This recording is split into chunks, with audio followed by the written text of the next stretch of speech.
जय हिंद दोस्तों, कैसे हैं आप लोग। आप लोगों के लगातार डिमांड पे और लगातार आप लोगों के कमेंट पे एक बार फिर से मैं समाजीय विज्ञान का संपूर्ण हल सहित वायरल पेपर लेकर आया हूँ।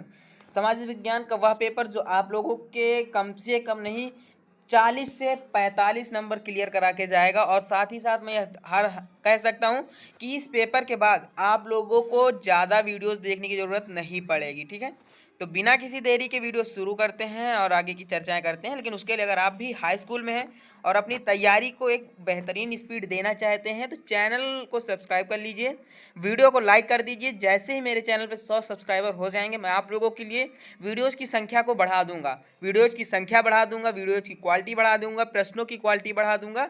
साथ ही साथ हर वीडियोज़ की PDF को भी आपके साथ शेयर करता रहूँगा। ठीक है, तो बिना किसी देरी के वीडियो शुरू करते हैं और आगे की चीज़ें को समझते हैं। ठीक है, ये जो पेपर रहने वाला है ये सामाजिक विज्ञान का रहने वाला है। और सबसे पहले अगर मैं बात करूं तो आप लोगों को सबसे पहले यहाँ पर क्या दिखेगा, 20 वैकल्पिक क्वेश्चन दिखेंगे। क्या दिखेंगे? 20 वैकल्पिक क्वेश्चन दिखेंगे। 20 वैकल्पिक क्वेश्चन कैसे होंगे आपको सिंपली जो होंगे मैं बता रहा हूँ। मैं इसके बाद एक बहुविकल्पी सीरीज लेकर आऊँगा, उसमें भी आप लोगों को इसी तरह की वीडियोज़ देखता रहूँगा। ठीक है, भारत का संविधान कब लागू हुआ था? तो सिंपली आप मून के 15 अगस्त संविधान के बारे में बात कर रहा तो 26 जनवरी 1950 को लागू हुआ था। देश 15 अगस्त 1947 को आज़ाद हुआ था। ठीक है, इस चीज़ को याद रखना है।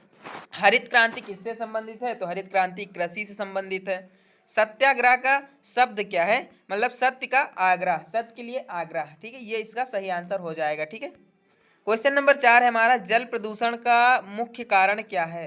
तो जल प्रदूषण का मुख्य कारण है जो फैक्ट्रियों में रसायन होता है, ये भी है। मिट्टी कटाव, देखो जल प्रदूषण के लिए सबसे ज्यादा जो है फैक्ट्रियों का रसायन यहाँ पर माना जाएगा। मिट्टी का कटाव भी है, बट अगर फैक्ट्रियों का रसायन वैकल्पिक विकल्प में आता है तो फिर आपको फैक्ट्रियों का रसायन ही सही माना जाएगा। ठीक है, 1857 की क्रांति का नेतृत्व किसने किया था? आपको पता है जो 1857 की क्रांति हुई थी इसका नेतृत्व रानी लक्ष्मीबाई जी ने किया था। 1857 की क्रांति का नेतृत्व रानी लक्ष्मीबाई जी ने किया था। ठीक है, भारत में लंबी सबसे नदी कौन सी, मतलब भारत में सबसे लंबी नदी कौन सी है? तो गंगा नदी है। भारत की सबसे लंबी नदी गंगा नदी हो जाएगी। ठीक है, लोकसभा का कार्यकाल कितने वर्ष का होता है? तो लोकसभा का कार्यकाल 5 वर्ष का होता है। ठीक है, राज्यसभा का कार्यकाल नहीं होता, राज्यसभा के सदस्यों का कार्यकाल 6 वर्ष का होता है। इस चीज को याद रखना। लोकसभा भंग की जा सकती है, राज्यसभा कभी भंग नहीं होती है। मैं जब आपको सामाजिक विज्ञान में पॉलिटी पढ़ाऊंगा तो बहुत बेहतरीन तरीके से पढ़ाने वाला हूँ, उसकी चिंता आप लोग मत करिए। ठीक है, राष्ट्रीय आय किस अवधि में नापी जाती है? मतलब राष्ट्रीय आय किस अवधि में नापी जाती है? तो वार्षिक नापी जाती है, साप्ताहिक नापी जाती है, या फिर आप लोगों का दैनिक नापी जाती है। तो कभी भी राष्ट्रीय आय नापी जाएगी तो वार्षिक आय नापी जाएगी, ना तो साप्ताहिक नापी जाएगी, ना मासिक, ना दैनिक। ठीक है, हमेशा वार्षिक आय में नापी जाती है। बंग भंग किस वर्ष हुआ? बंग भंग किस वर्ष हुआ? तो 1905 ईस्वी में बंग भंग हुआ। ठीक है, भारत में आर्थिक क्षेत्र कितने प्रकार के होते हैं? तो आपको पता है प्राथमिक, द्वितीयक, तृतीयक और चतुर्थ। ठीक है, मतलब प्राथमिक, द्वितीयक और तृतीयक मुख्यतः 3 प्रकार के होते हैं। क्वेश्चन नंबर 11 है, पाइपलाइन का उपयोग किसके लिए होता है? भाई पाइपलाइन के उपयोग तेल और गैस के लिए ही होगा, कपड़ों के लिए तो होगा नहीं, ना मशीनों के लिए होगा, ना लोगों के लिए होगा। तेल और गैस के लिए यहाँ पर सही आंसर हो जाएगा। ठीक है, भारत का राष्ट्रगान किसने लिखा? तो भारत का राष्ट्रगान आप लोग जानते हैं रविन्द्रनाथ टैगोर जी ने लिखा। और वहाँ पे वहीं पर आप लोगों को क्वेश्चन है, नील आंदोलन किसके खिलाफ था? आंदोलन लगभग और लगभग जितने भी आप लोगों के थे वो अंग्रेजों के खिलाफ ही हुए हैं, क्योंकि अंग्रेजों के समय ही भारत में विभिन्न तरीकों के समुदायों ने आवाज़ उठाने का प्रयास किया है। उसके पहले तो मुगल शासन था, तो अंग्रेज आए तभी से यहाँ पर आंदोलन स्टार्ट हुए। उसके पहले तो लोग दबते थे, अभी भी अंग्रेज के समय भी काफ़ी दबाने का प्रयास हुआ, पर इनमें आंदोलन उठना, आग उठना भड़क गई तो फिर उठने लगी। जैसे 1857 हुआ, फिर उसके बाद भी हुआ, चौरी चौरा हुआ, फिर बहुत ऐसे हुए, भगत सिंह जैसे शहीद पुत्र आए, वो सब देश के लिए बहुत कुछ करके गए हैं। ठीक है, जीएसटी किस प्रकार का कर है? जीएसटी देखो, गुड सर्विस टैक्स जो है आप लोगों का वो एक अप्रत्यक्ष कर है। अप्रत्यक्ष कर है, आप सरकार को सीधे इस पर कर नहीं दे रहे हैं।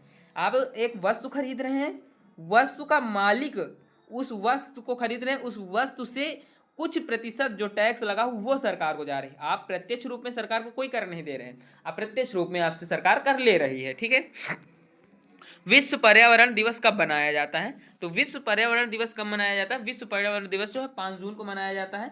और अच्छी चीज़ है कि हमेशा साल में 1 दिन नहीं, 2 दिन नहीं, कम से कम ये प्रयास करें कि हम पर्यावरण को कुछ ना कुछ दे सकें। पर्यावरण से तो हम बहुत कुछ लेते हैं, पर कोशिश करें कि हम कुछ ना कुछ पर्यावरण को दे सकें। ठीक है, किस आंदोलन को नमक सत्याग्रह कहा जाता है? जिसमें नमक सत्याग्रह कहा जाता है, तो सिंपली आप जानते हैं जो आप लोगों का ये हुआ था भारत छोड़ो आंदोलन, इसी को नमक सत्याग्रह भी कहा जाता है। ठीक है।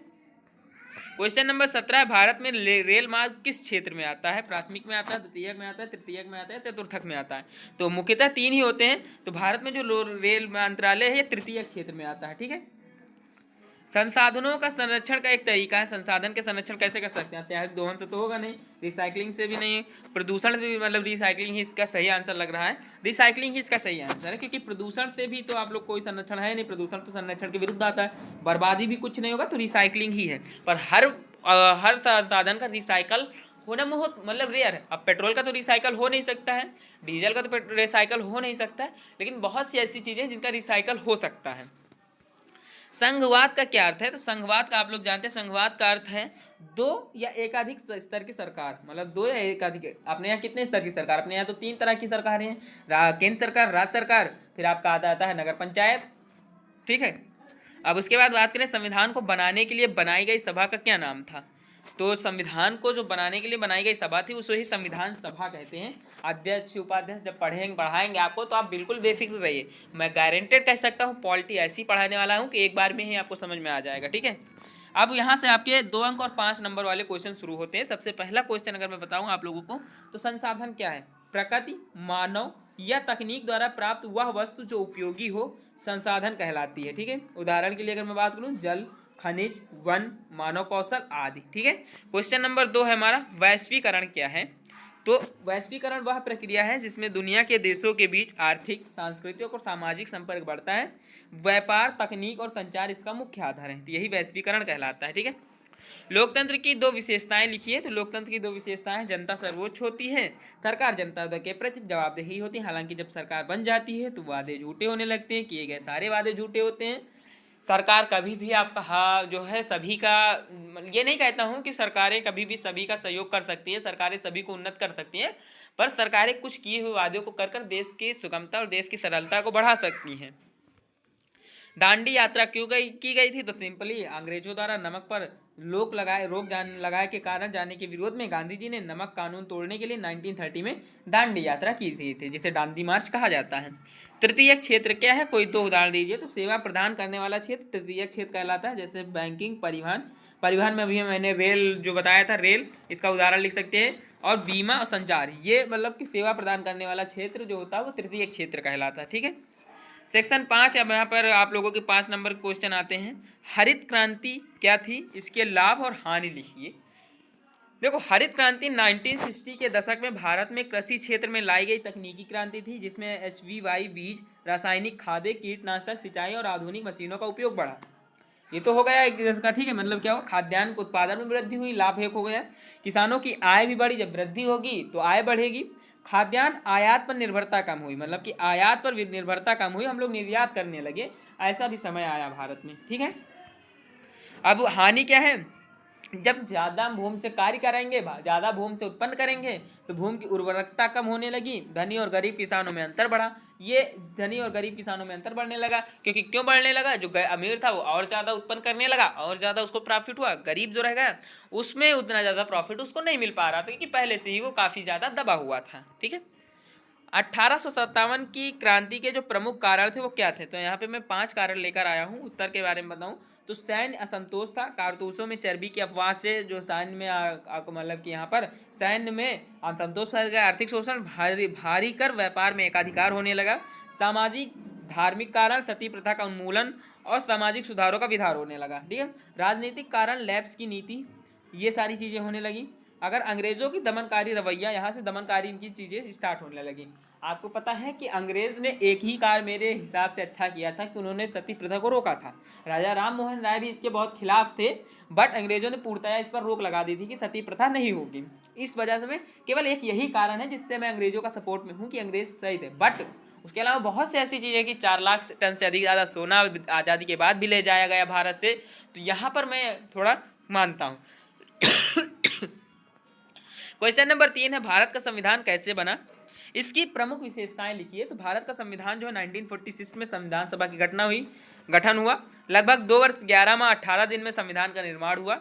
विशेषताएं के बारे में बात करूँ, दुनिया का सबसे लंबा लिखित संविधान है, संघीय ढांचा है, मौलिक अधिकार व कर्तव्य है, स्वतंत्र न्यायपालिका है।